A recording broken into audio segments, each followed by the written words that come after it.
Isso, então, vamos para o Salmo. Salmo 130 é o Salmo dessa noite e nós vamos acompanhar juntos. Eu vou projetar para você o texto bíblico e assim nós todos podemos ler juntos. Salmo 130, eu vou ler na versão que está aqui na esquerda, que é a versão revista atualizada. Das profundezas clamo a ti, Senhor. Escuta, Senhor, a minha voz.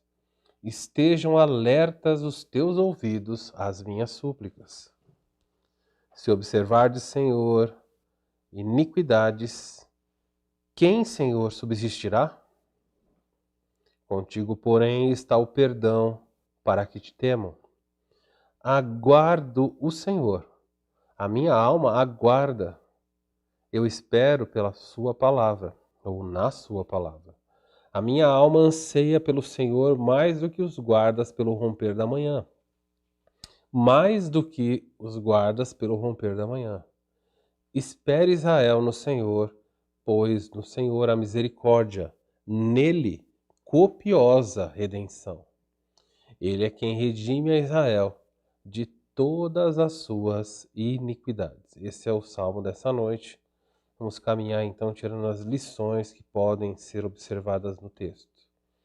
Salmo 130, a verdade central desse salmo é: em meio ao sofrimento devemos aprender lições preciosas. Em meio ao sofrimento devemos tirar lições preciosas. Qual o objetivo da mensagem é mostrar como lidar com os grandes sofrimentos da vida. Como é que nós podemos fazer para lidar de uma maneira bíblica com os inúmeros sofrimentos que chegam, principalmente aqueles sofrimentos que são mais graves.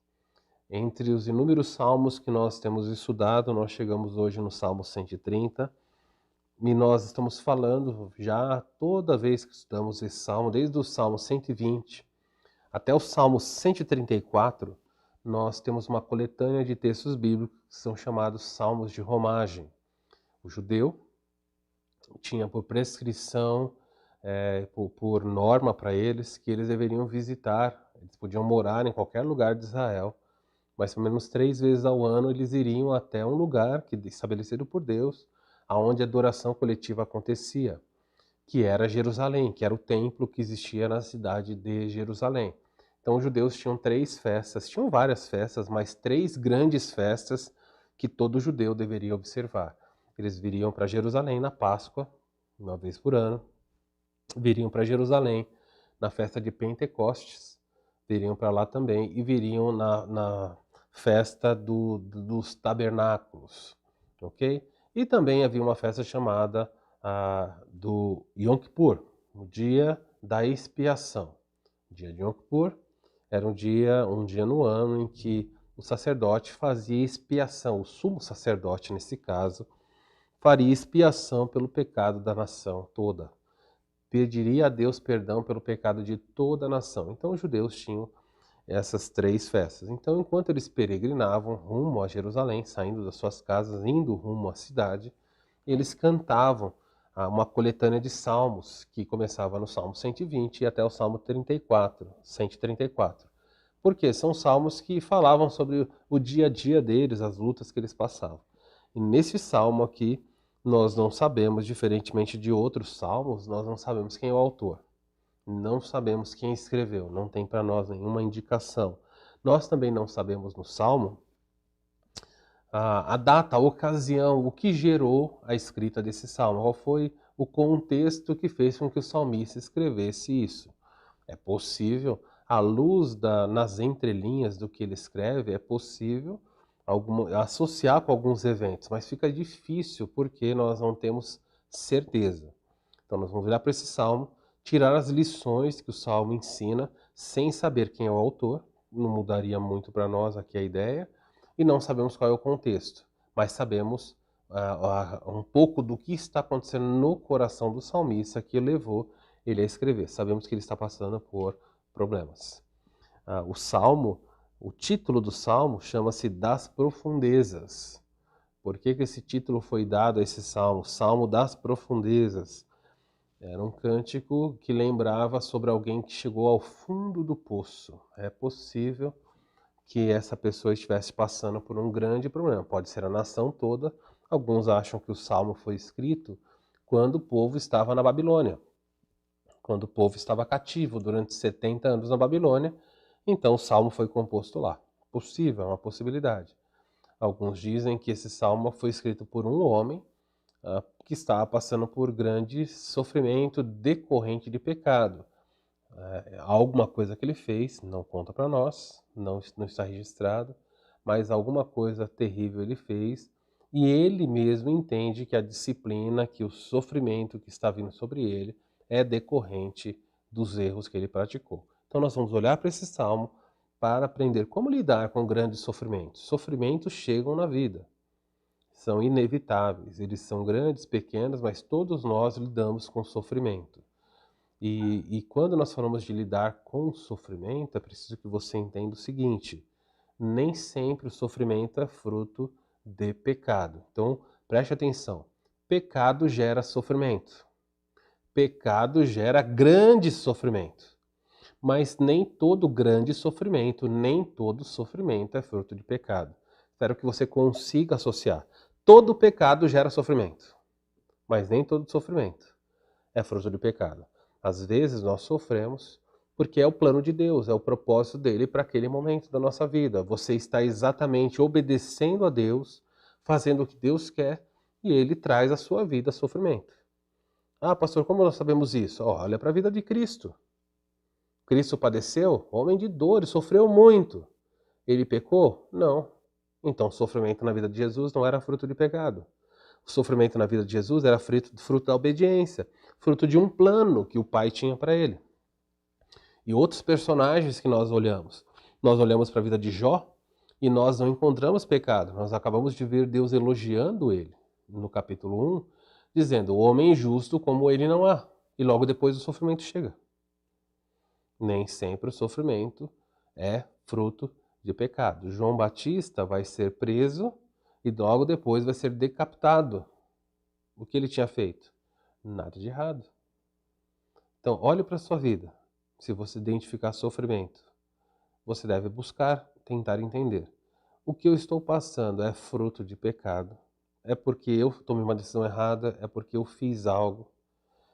Algum tipo de consequência está vindo sobre mim das minhas escolhas, dos caminhos pelos quais eu andei? Identificou isso? Se identificou, você sabe que isso é consequência de pecado. Outro, vocês olham e falam: eu não estou identificando. Parei, examinei aqui, não estou vendo nada. Nada que eu deva mudar, nada no sentido, eu não estou percebendo que esse sofrimento é consequência de nada que eu estou fazendo. Então você sabe que esse sofrimento foi colocado ali, porque Deus tem um propósito. E o propósito dele é bom, apesar dele usar ferramentas que eu e você vamos discordar. Ah, Senhor, eu não quero que seja desse jeito. Ok. Mas Deus sabe que essa é a única forma, ou se não for a única, pelo menos é a melhor, porque Deus sempre toma decisões sábias. É a melhor maneira de lidar com você. Então vamos olhar para esse salmo. O salmo que é um cântico das profundezas. Profundezas da alma, profundezas da dor. Vamos tirar as lições necessárias para isso. Como lidar com os grandes sofrimentos da vida? Primeira coisa que nós vamos aprender aí neste caso é que em meio ao sofrimento você precisa claramente ter uma noção de como fazer. Eu vou transitar entre o texto, tá bom? Que vai ser projetado daqui a pouco, e o PowerPoint aí para que você possa acompanhar. Em meio aos sofrimentos da vida, é necessário que os servos de Deus, preste atenção, em meio ao sofrimento, aprenda que os servos de Deus também podem experimentar o fundo do poço. Em meio aos sofrimentos da vida, é preciso que você aprenda que os servos de Deus também podem experimentar o fundo do poço. O Salmo diz assim no versículo 1: das profundezas. Preste atenção aí, olha como ele inicia esse salmo. Das profundezas clamo a ti, Senhor. Nós não sabemos, como já mencionamos aqui, a razão pela qual o salmista se encontra nas profundezas. Mas de pronto eu poderia dizer para você, à luz dessa simples colocação do verso 1, que é possível. E eu vou dizer para você, é quase certo que em algum momento da sua vida você vai chegar no fundo. Talvez você não goste de ouvir isso, mas no fundo do poço há um aprendizado para cada um de nós. Seja o fundo do poço por desobediência, se chegamos lá no fundo do poço porque tropeçamos e caímos no fundo do poço, há um aprendizado. E lá de dentro do poço, desse buraco escuro, ferido, triste, sozinho, poço não é um lugar para onde você vai em companhia de ninguém. É frio, é solitário, dá medo. Você chora, você fica acordado. Enfim, uma série de coisas acontece, mas é um tempo de reflexão. Quando nós estamos no fundo do poço, nós olhamos para nós mesmos com um pouco de humildade. Uma humildade, um aprendizado que só vem nessas horas. É quando Deus nos prostra numa cama que nós percebemos a fragilidade do nosso corpo. É quando nós perdemos o emprego, quando nós perdemos o sustento, que nós descobrimos que nós não estamos vivendo pela força do nosso braço. É numa crise, num casamento, uma dificuldade severa, no meio de uma batalha conjugal, em que o casamento está desmoronando, que nós nos apegamos mais a Deus em oração. Que nós, claro, nem todos, mas que nós nos avaliamos. As escolhas que fazemos, a maneira como nós estamos conduzindo. Há um aprendizado muito grande no fundo do poço. E eu queria que você entendesse isso. Você não deve estranhar quando por alguma razão você foi colocado num lugar profundo. De novo, voltando para aquilo que eu falei. Você precisa apenas identificar.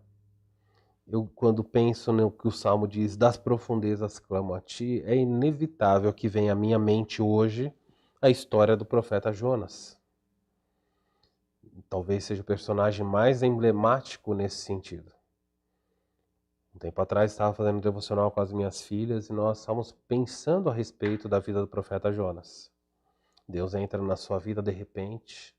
Nós pouco sabemos sobre Jonas, o texto apenas aparece dizendo: veio a palavra do Senhor ao profeta Jonas, dizendo: vai até a cidade de Nínive. Não sabemos o que Jonas estava fazendo, quais eram os seus projetos.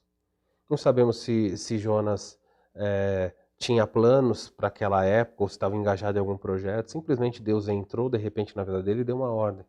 E vemos que Jonas então desencadeia uma série de processos e ele acaba desobedecendo a Deus.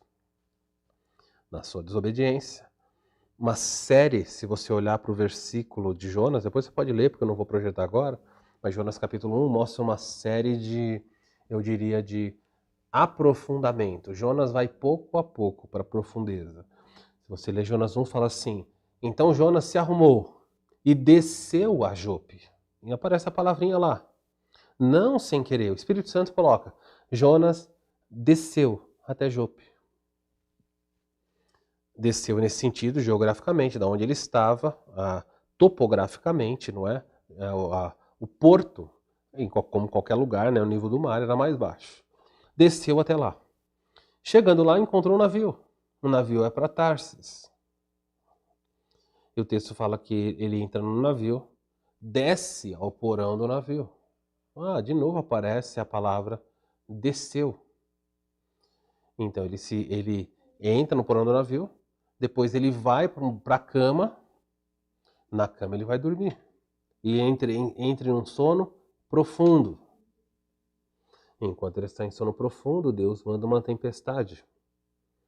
E a sua desobediência gera uma grande crise. E as pessoas fazem o quê? Pegam ele e lançam ele ao fundo do mar. E quando ele está no fundo do mar, achando que ia morrer afogado, vem um peixe. E ele foi para o fundo do peixe. E o que acontece com o profeta Jonas? Das profundezas.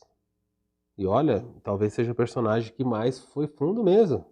Das profundezas do mar, do oceano, do navio, das profundezas, clamou. E quando ele falou a Deus, quando ele apresentou a Deus a sua súplica, reconhecendo os seus erros, o que acontece? Deus vai agir. Então eu quero que você entenda, olhe para a sua vida hoje. Todo servo de Deus passa por poços na vida. Mas aprenda, se você passar por eles. Seja por desobediência ou seja porque é o projeto de Deus. Tire as lições dessa hora. Pior tragédia que pode acontecer para qualquer um é entrar num poço, cair num poço e não tirar nenhum aprendizado. Sair do poço para dar 10 passos e cair em outro. Que grande tolice, que grande vergonha, que grande falta de sabedoria. Uma pessoa que vive caindo de buraco em buraco não pode dizer que é uma pessoa que serve a Deus, que tem temor dele. Por isso, você tem que aprender. É possível passar pelos poços da vida. Quando o desemprego chegar, quando a saúde faltar, quando a crise conjugal vier, quando o luto se instaurar, seja o que for, você olha para a sua vida e fala, Senhor, isso é pecado? É fruto de pecado ou não? É fruto de pecado? Vamos ver então como agir, porque o versículo diz, das profundezas clamo a ti. É fruto de um projeto que o Senhor tem? Não é fruto de pecado? Seja como for, lá desse profundo lugar que Deus colocou você, ou que você entrou por desobediência, tire as lições. Você não vai passar por essa vida numa redoma, sendo protegido de todo tipo de perigo, de todo tipo de situação. Nós temos que aprender também, ok? Quando as pessoas aprendem a andar, e você deve tirar isso de lição, todas as pessoas que aprenderam a andar, elas caíram. Nós tropeçamos. Quando uma criança começa a andar, ela aprende caindo. E quando ela cai, ela começa então a tirar as suas próprias lições. Nós também somos assim na nossa vida, tirando lições das quedas que vêm. Vamos continuar olhando para esse salmo aí. O salmo diz assim: das profundezas clamo a ti. Preste atenção, porque aqui já há um aprendizado muito grande. Muitas pessoas não conseguem entender isso aqui. Muitas pessoas, quando caem em um abismo, a primeira coisa que elas fazem é achar assim, Deus se esqueceu de mim, não há mais esperança para mim. É normal que isso aconteça. Mas o salmista, quando caiu, lá da onde ele estava, do fundo do poço em que ele se encontrava, ele se lembrou, há um Deus que escuta. Há um Deus que ouve o meu clamor, mesmo nas piores situações, mesmo na minha desobediência, mesmo nos meus tropeços. Há um Deus a quem eu posso clamar. Esse é um privilégio daquele que serve a Deus. Por isso o povo de Israel cantava na sua trajetória. Olha que o povo de Israel tropeçou inúmeras vezes na obediência a Deus, no serviço a Deus. Mas o povo de Israel clamava. Se você ler o livro de Juízes, você vai perceber um ciclo. O povo fazia um monte de coisa errada. Quando o povo clamava, Deus trazia o arrependimento, mudava eles. Deus sempre ouve o clamor. Não importa o lugar profundo em que você entrou. Preste atenção, vamos caminhar aqui. Segunda verdade desse texto, se a primeira diz que os servos de Deus podem experimentar o fundo do poço, existe uma segunda. Em meio ao sofrimento, poços são reais. A segunda lição é a única saída. Aprenda em meio ao sofrimento que a única saída para as crises da vida está em Deus. Quando você estiver lá no fundo do poço, o salmista falou, clamo a ti. Não adianta pedir ajuda para a família, não adianta pedir ajuda para o pastor. Então não posso, pastor, você está dizendo para não pedir? Não. Eu não estou dizendo para não pedir ajuda para as pessoas, não pedir ajuda para os amigos. Pode pedir. Mas o que funciona, a esperança, a saída do poço, nenhum amigo, nenhum pastor, nenhum irmão vai tirar você de lá. A única saída, então com ênfase na palavra única, exclusiva, saída para as crises da vida, ela está em Deus. Versículo 2 diz assim: escuta, Senhor, a minha voz. Escuta. Olha a oração objetiva dele, sem rodeio. Escuta, na versão do meio fala, escuta a minha voz, ó Senhor, dá ouvidos à minha oração. Olha como o salmista mostra, quando você está no fundo do poço, a solução está no relacionamento com Deus. Quando você ora, quando você se volta para Ele, e veja que nas diversas versões coloca assim, os teus ouvidos, Senhor, ouçam as minhas súplicas. Tanto faz nas versões aqui que estamos usando. Cada um deles está mostrando esse homem orando. Ó Senhor, eu estou na profundeza. Estou só, estou ferido, cansado. Escuta a minha voz. Dá ouvidos à minha oração. Se você é alguém que não entende que a saída do seu problema está em Deus, está na súplica a esse Deus, você não vai tirar os benefícios que você precisa. Infelizmente, muitas pessoas quando caem no poço, elas, ao invés de buscarem a Deus, muitas se rebelam contra Deus, dizendo, para que eu vou orar? Olha aí a situação que eu estou. Eu não vou orar, não vou falar com Deus. De que vai adiantar? Quando eu estava lá fora, quando eu estava no alto, eu não tinha relacionamento, agora que eu caí, que estou longe dele, agora ele vai me abandonar. Mas o salmista, o registro do que o salmista está passando, serve para encorajar você. Não importa quão fundo, não importa quão profundo seja o buraco que você se meteu, Deus ainda ouve a sua oração. Deus ainda está aberto. Os ouvidos dele estão atentos. Mas eles não estão atentos a ouvir a sua lamúria. Não estão atentos a ouvir as suas desculpas. A oração aqui é, Senhor, eu estou aqui suplicando. Inerente nessas palavras, subentendido nessas palavras, está claramente um pedido de perdão, de arrependimento. Senhor, eu não estou aqui dando ordens, eu não estou me justificando, eu estou aqui suplicando. Como pastor, é interessante ver um texto como esse, porque aqui você vê subentendido nas palavras, escuta os alertas, Senhor, que eu faço, ouve as minhas súplicas, você está vendo alguém que está clamando que reconheceu que caiu. O reconhecimento de que caiu é realmente uma dos indícios que revelam um arrependimento verdadeiro. Veja que não tem nenhum tipo de justificativa. Não, o texto não apresenta nenhum tipo de desculpa. Ele poderia justificar. Senhor, eu caí, mas normalmente quando alguém procura um pastor ou acontece uma confissão ao longo dos anos de ministério, eu sempre vejo isso. Quando alguém vai falar alguma coisa, e logo depois que a pessoa faz a confissão, ela vem a palavrinha mas, você já pode entender que essa confissão não é verdadeira. Esse arrependimento não é verdadeiro. Olha, pastor, eu caí. Olha, pisei na bola. Mas, quando falou a palavrinha mas, você já olha e fala assim, mas o quê? Mas a culpa não era minha. Foi a minha esposa. Pastor, a minha esposa. Pastor, eu tropecei, mas se os meus pais, se o meu marido, pastor, eu tropecei, mas também ninguém é de ferro. Apareceu a palavra mas, você sabe que a confissão que está sendo apresentada não é uma confissão que de fato demonstra arrependimento. Esse homem vai a Deus e fala, Senhor, escuta a minha súplica. Eu, do fundo, das profundezas eu clamo. Eu estou implorando. Quem implora é um mendigo. Quem suplica não é um arrogante. Eu estou clamando e suplicando. Ouve, Senhor. Porque ninguém mais pode me ouvir aqui.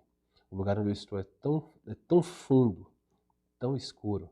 E nós, meus queridos, preste bem atenção, as escolhas que fazemos, os caminhos que adotamos, muitas vezes nós nos colocamos em cada buraco. Você fala, é impossível sair daí. Mas a mão de Deus é capaz de vir do céu e buscar o pecador, a pecadora arrependida. Se você cair, se você foi colocado no poço, lembre-se que o poço é um lugar por onde os crentes também passam. Em segundo lugar, só há saída. A única saída de lá é Deus. Se Ele não estender a mão e tirar você, não haverá esperança. Então o que você faz quando você cai? Você ora suplicando. Peça a sua ajuda e veja o que Deus vai fazer. O texto vai continuar mais. Vamos ver aqui o próximo ponto. Você pode ver aí então se a única saída, aprenda que a única saída para as crises da vida está em Deus. Por que muitas pessoas não oram? Quando nos sentimos culpados ou indignos, deixamos de buscar a Deus. É impressionante como Satanás trabalha no coração humano. Quando você está no poço, o diabo convence a você a dizer o seguinte: olha, você não é digno nem de orar, fique quieto. E há algumas pessoas que desistem de orar. E dá para entender isso, a pessoa se sente tão indigna, fala assim: já falei tantas vezes com Deus sobre esse pecado, eu tenho vergonha de falar. Eu tenho vergonha de apresentar de novo, mas outra vez eu fiz isso, não vou falar com ele. E é certo que você se sente indigno. Aliás, isso é uma das marcas também, uma das evidências de que você é um salvo. Quando você peca, não importa se você pegou 10 ou 100 vezes ou 1000 vezes, se você se sente triste, se você se sente envergonhado porque tropeçou, é porque Deus está trabalhando em você, o Espírito Santo está mostrando, isso está errado. Até aí, esse sentimento de vergonha deveria e deve ser esperado na vida de um crente que tropeça. Mas logo depois Satanás sussurra no coração dizendo assim: olha, você já errou tantas vezes, você acha que Deus vai acreditar na sua confissão? Preste atenção, olha, deixa Deus, nem ora, vai. Não fica chamando a atenção de Deus para você. Eu tenho certeza que Deus vai falar para você, o diabo surge no nosso ouvido com esses conselhos. Se você pedir perdão a Deus, Deus vai falar para você: tem vergonha na cara, de novo falando comigo? Quem você pensa que é? Você acha que eu sou bobo? Mas Deus não é homem. Deus não é uma pessoa que fica lançando na nossa cara os nossos tropeços. Se você caiu 1 milhão de vezes, não é esperado que o crente viva assim. Mas se você cair 1 milhão de vezes, o perdão de Deus está disponível para você. 50 milhões. Vai lá. Agora, cuidado para você não olhar para isso, como o apóstolo Paulo falou. Bom, onde o pecado é grande, a graça de Deus foi maior, então vamos pecar bastante para que a graça de Deus cada vez seja maior. Não é disso que eu estou falando. Eu estou dizendo que a graça de Deus está disponível. Não importa quanto você peque. A graça de Deus e o perdão dele está à sua disposição. Clame. Não deixe, não seja enganado pelo seu próprio conselho, nem pelo conselho do mundo, nem pelo conselho do diabo, dizendo: não incomode a Deus. Fique quieto. Curta aí o seu pecado em silêncio. Você não sairá do poço até que haja uma confissão, até que haja uma súplica nessa direção. Vamos caminhar mais. Ponto 3 diz o seguinte: em meio aos sofrimentos da vida, ou em meio ao sofrimento, aprenda que Deus disciplina, aprenda que Deus disciplina os erros, mas também os perdoa. Essa foi a razão pela qual o salmista foi orar. E o salmista apresenta um conceito interessante que faz com que o salmo se torne dinâmico, se torne prático quando você traz para o seu contexto de vida o que está acontecendo. Olha o que diz o versículo 3. Se observardes, Senhor, as iniquidades, quem, Senhor, subsistirá? Eu vou ler na versão do meio aqui, olha o que o salmista diz, a NVT. Se mantivesses um registro dos nossos pecados, quem, ó Senhor, sobreviveria? Interessante a percepção do salmista, ele rapidamente entendeu que Deus disciplina o erro. Então, a partir desse versículo, você pode entender que algum tipo de erro está envolvido, porque ele diz: Senhor, se o Senhor fizer um registro dos nossos pecados, quem sobreviveria? É fato. é um fato real. Se Deus ficasse, entenda o que eu vou dizer aqui, à luz do salmista, ele está falando assim, se Deus pegasse cada pecado que eu cometo, cada um deles, sem exceção, e Deus sabe muito bem. E a Bíblia fala que Deus, ela mostra muito claramente um dos atributos do nosso Deus, que é o atributo da sua justiça. Olha, um Deus justo, um Deus que é justo e olha para o pecado, ele precisa punir o pecado. Pecado é algo que merece punição. Não tem jeito, não tem outra alternativa. Ah, por quê? Porque esse é o atributo de Deus. Quem peca, o salário do pecado é a morte. Então a justiça de Deus requer, ela exige um pagamento. Ok? Deus não tem alternativa de falar, tudo bem, você pecou. Nós fazemos isso, né? Você errou, tá bom, vai, deixa pra lá. Deus não pode deixar pra lá. A justiça dele exige que aquele erro seja pago. E o salmista fala, Senhor, se o Senhor fizer um registro de cada pecado que eu tenho, e aí a beleza do salmo, porque o salmista se inclui mesmo, Senhor, se observares a iniquidade dos pecadores, quem poderá subsistir? Quem é? Você, eu? Ninguém. Nenhum de nós pode permanecer diante de Deus, porque nós não somos pessoas sem pecado. Mesmo salvos pela graça de Cristo, nós ainda somos pecadores. E o salmista se apropria disso para mostrar a grandiosidade da santidade de Deus. Senhor, se olhares para os meus pecados, se anotares, como aí o texto da NVT fala, se mantiveres um registro dos nossos pecados, quem é que vai ficar de pé diante do Senhor? Em outras palavras, o que ele está dizendo é o seguinte, a justiça de Deus e a santidade de Deus são atributos dele, hein? Justiça e santidade exigem o extermínio da raça humana, a aniquilação da raça humana. Então toma cuidado quando você ora a Deus, fala, Senhor, faz justiça. Eu quero que o Senhor exerça justiça sobre mim. Cuidado, porque a justiça de Deus exigiria obrigatoriamente a extinção da raça humana, porque ele não pode conviver com ele. Mas quando o salmista coloca esse atributo de Deus, santidade, que não convive com pecado, e justiça, que exige um pagamento, ele lembra de um outro atributo de Deus. E o próximo atributo de Deus está no verso de baixo, olha o verso 4. Ah, é claro, Senhor, que o Senhor fizesse um registro, ninguém sobreviveria. Versículo 4 diz, contigo, porém, está o perdão. Que bonito isso.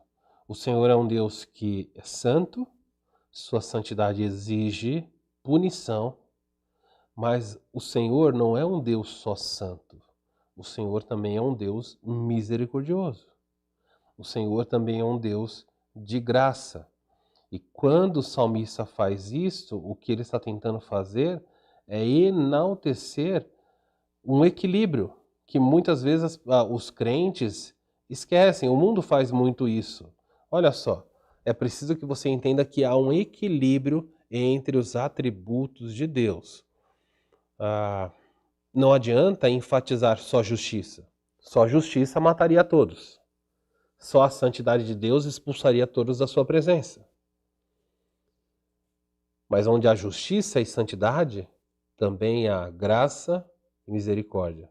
Por isso, nós estamos dizendo que no meio do sofrimento, aprenda, Deus disciplina os erros sim, mas Ele também os perdoa. No Antigo Testamento existia, já falamos algumas vezes lá em Levítico 16, você pode estudar sobre isso, existia a figura do chamado bode expiatório. O dia do Yom Kippur era um dia no ano em que o sumo sacerdote pegava o sangue de um cordeiro, pegava um sangue de um animal que foi minuciosamente analisado sem nenhum tipo de defeito, ele matava esse cordeirinho, pegava o sangue do cordeirinho e ele entrava no Santo dos Santos, a parte mais restrita do tabernáculo ou do templo, ele entraria lá onde está a Arca da Aliança de Deus, que simbolizava a pessoa, a presença de Deus no meio do povo de Israel. E na tampa da arca, não é? O que era chamado tampa da propiciação, o sangue desse animal era aspergido, era derramado ali. Ele colocava aquele sangue na tampa da arca.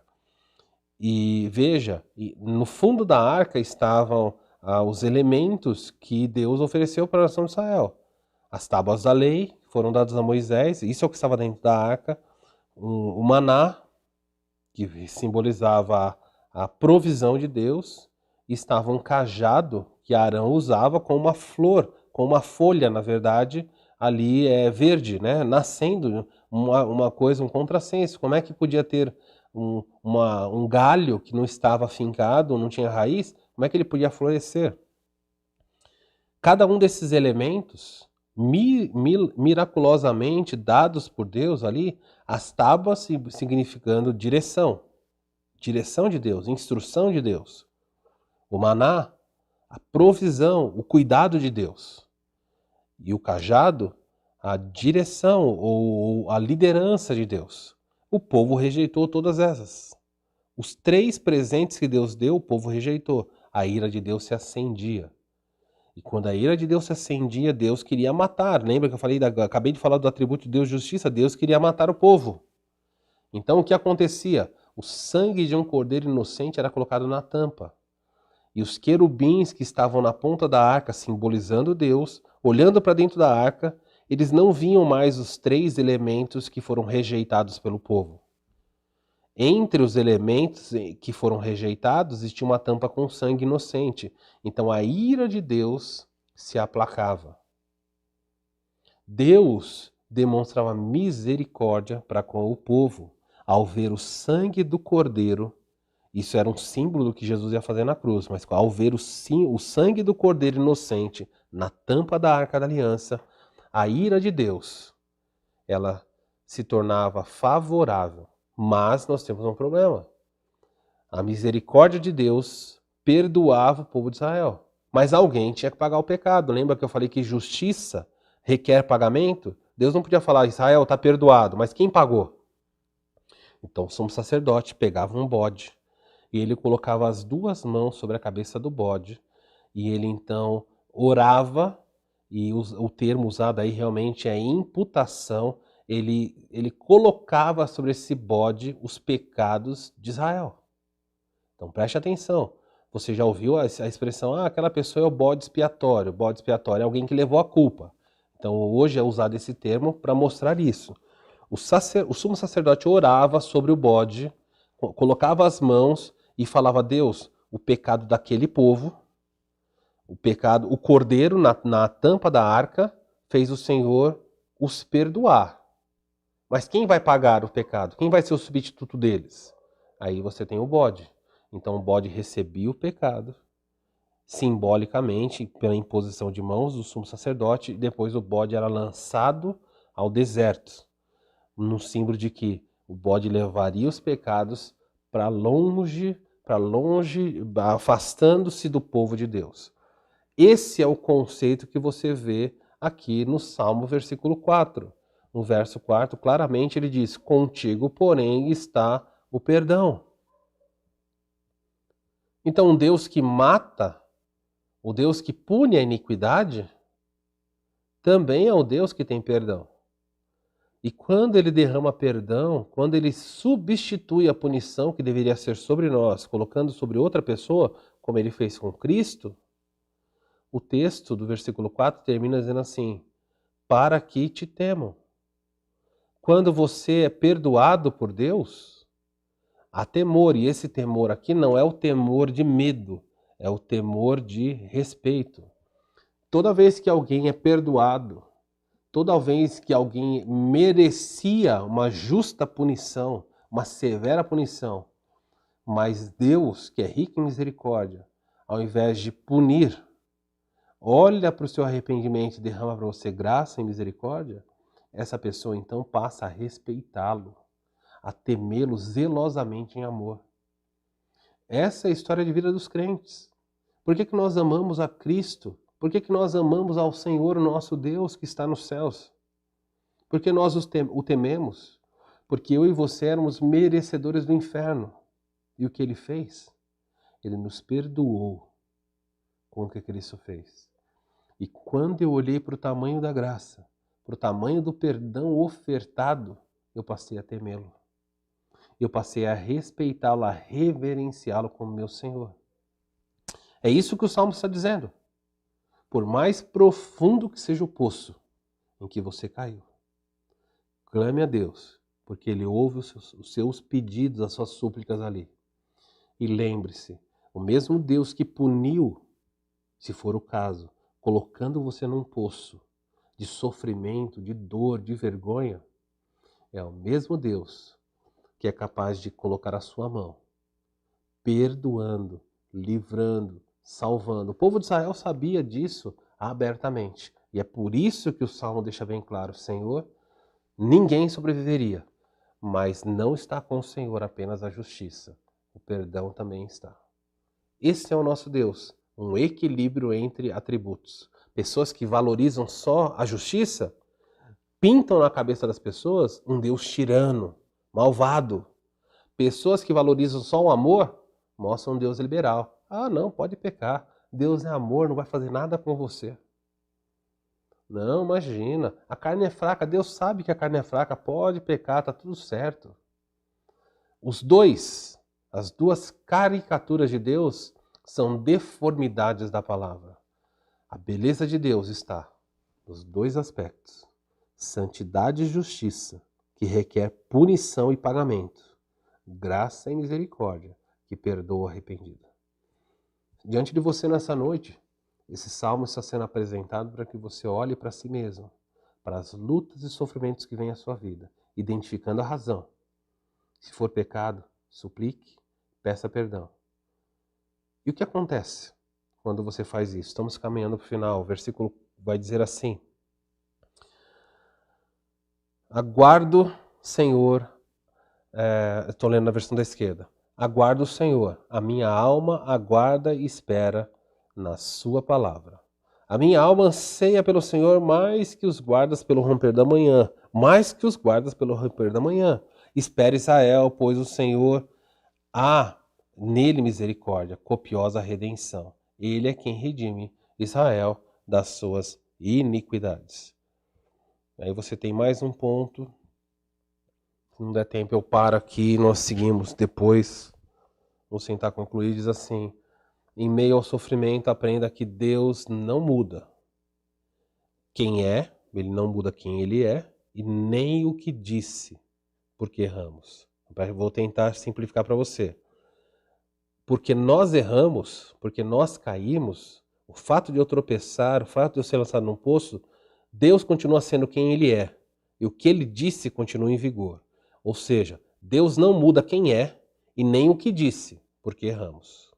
Ele continua perfeito, continua equilibradamente no exercício daquilo que Ele propôs que iria fazer. Isso ajuda você a lidar com certas questões.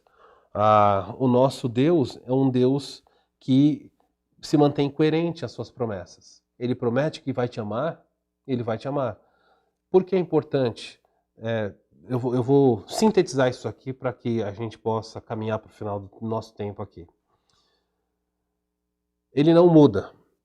Quando você peca, você não perde a sua salvação. Preste atenção nisso. Pela enésima vez, já falei tantas vezes, mas há pessoas que lutam com essa questão. Quando você peca e vai para o fundo do poço, por causa de um pecado, está sofrendo e chorando, você não perde a salvação. Porque a salvação não pode ser perdida. Uma vez dada a você, é sua, por todo sempre. Então o que você perde? Você perde a alegria da salvação. Olha a diferença. O salmista, ele fala: Senhor, eu aguardo, a minha alma aguarda e eu espero na sua palavra. O salmista perdeu a alegria. E é assim que o verdadeiro crente é. Quando nós pecamos e caímos, eu não espero que você fique saltitando, sorrindo. Algo acontece no coração do verdadeiro crente e nós nos sentimos abatidos, fragilizados. O que aconteceu? Você deixou de ser filho? Não. Mas você perdeu a alegria. Um filho que desobedece ao pai desobedece à mãe e é repreendido por eles, ele deve ficar triste. No seu coração deve surgir verdadeira tristeza. Mas enquanto há tristeza ali, não significa que deixou de ter filiação. O amor do pai, o amor da mãe, o amor da família por esse ente querido, ele é real. Mas o relacionamento foi rompido. Não há mais harmonia. Então você não tem mais prazer. Deus tira de você o júbilo de ser um salvo que caminha por este mundo. Então não fique nos poços.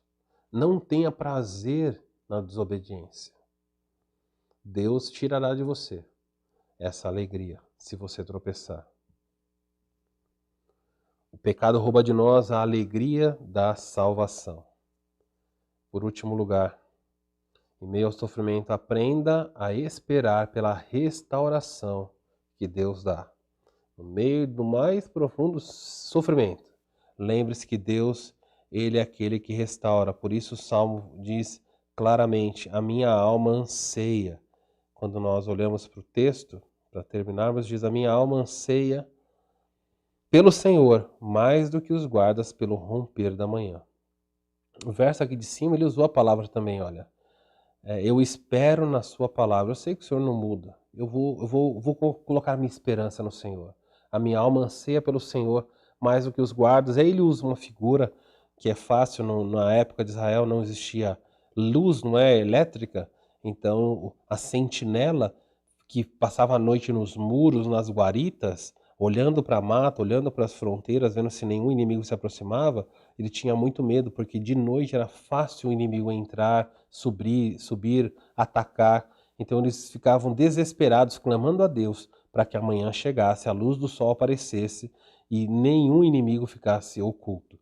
E aí então o salmista diz claramente, espere Israel no Senhor, porque nele há misericórdia, a copiosa misericórdia. Fato é que nós precisamos esperar em Deus. Quando você pede perdão, você tropeçou, caiu, pediu perdão do seu pecado. Não adianta levantar, acabou de pedir perdão, levantar e voltar à vida normal. Às vezes demora para que a alegria volte. Não estou falando que o perdão é dado imediatamente, mas a alegria da salvação, você precisa esperar pelo retorno dela. Você precisa esperar para que Deus cicatrize, para que Deus cure as feridas que foram feitas quando você caiu no poço. Mas você deve esperar com fé. Você precisa esperar com convicção de que Deus vai fazer aquilo. É triste ver como muitos crentes oram. Eles até oram. Então nós temos diversos tipos de crentes. Nós temos crentes que não oram. Temos crentes que oram. Mas temos crentes que oram esperando que realmente o que eles estão pedindo vá acontecer.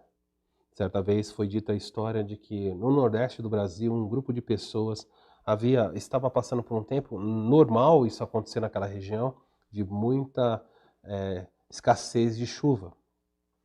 Então o pastor reuniu a igreja, os irmãos da igreja falaram, pastor, se Deus não mandar chuva, nós realmente não vamos aguentar mais. Se na próxima semana não cair chuva, se nesses dias aqui não cair chuva, nada mais vai fazer a gente ficar aqui, temos que ir embora.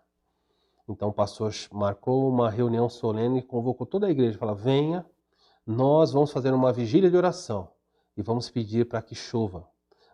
Venha, nós vamos clamar a Deus para que chova.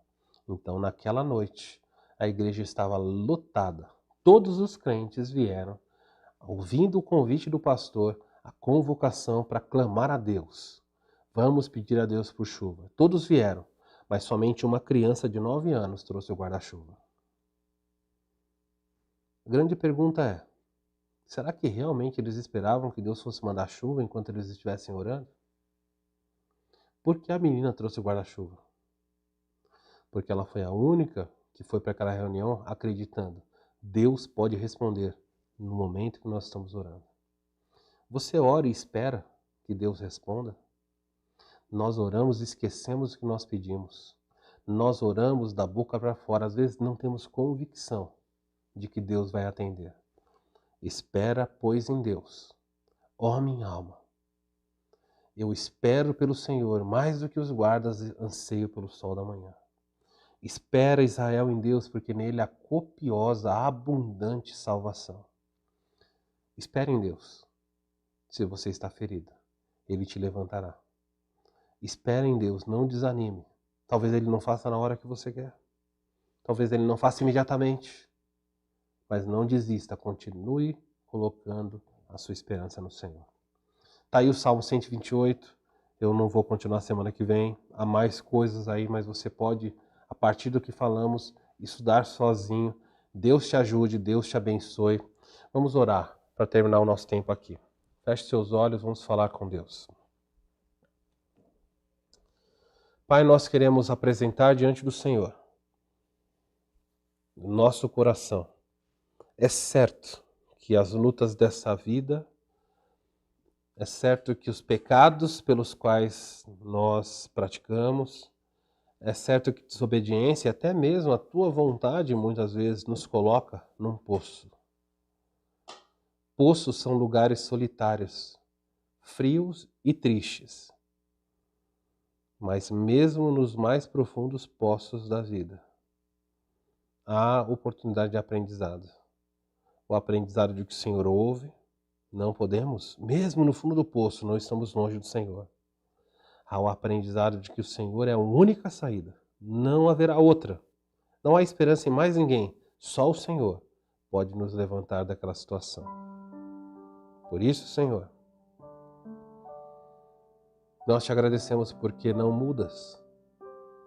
O Senhor não muda quem é e nem o que o Senhor disse pelo fato de que nós erramos. O Senhor é um Deus que tem santidade e justiça, mas também tem perdão e misericórdia. Grande graça servir a um Deus assim. Grande oportunidade de temor. Um Deus que mata, mas salva. Um Deus que pune, mas também perdoa. Enche-nos do temor verdadeiro. E por fim, Senhor, nos ensina a esperar. Nos ensina a esperar com convicção. Nos ensina a confiar de fato e não da boca para fora. Das profundezas. Se há alguém aqui hoje, nessa noite, clamando humildemente por perdão, levanta, visita e livra. E nos ensina a continuar andando nos seus caminhos. Nós oramos assim em nome de Jesus. Amém. Querido Deus, abençoe você. Um excelente final de noite. Que a graça de Deus visite você. Quinta-feira nós estamos aqui às 20 horas no YouTube, uma noite só de louvor, cânticos. Venha participar conosco. Deus abençoe. Bom descanso a todos.